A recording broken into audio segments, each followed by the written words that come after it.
Ku bitero vyakozwe imbere y'igenekerezo rya 20 Nyakanga umwaka w'ibihumbi 2021 twarabamenyesheje ko amadosiye yuguruwe n'amatohoza ariko araba.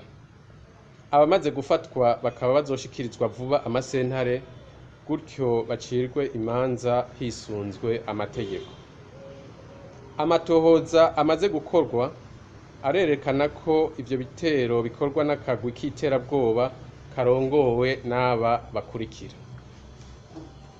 Alexis Nduhije ari nawe ari kw'isonga ryako, Nyamoya François, Barankitse Margarita, Biremba Melchiade, Nibigira Jean Claude batazira Bayaga, Niyukuri Nikora batazira Gisiga, Bahati Gad Albert, Ndayiragije Lievin batazira 26 n'abandi tutaramenya neza umwidondoro wabo ariko tukirondera.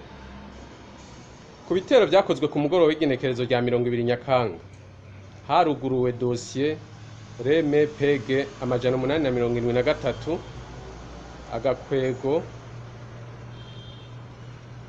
KI agakwego BJB. Kubera ko abo barongoye ako karwi twavuze bataba mu Burundi, twaciye dufata ingingo yo kubasohorera imitahe mpuzamakungu kugira ngo ibihugu bibahaye indaro bibahagarike hanyuma bibashikirize ubutungane bw'u Burundi bacirwe imanza.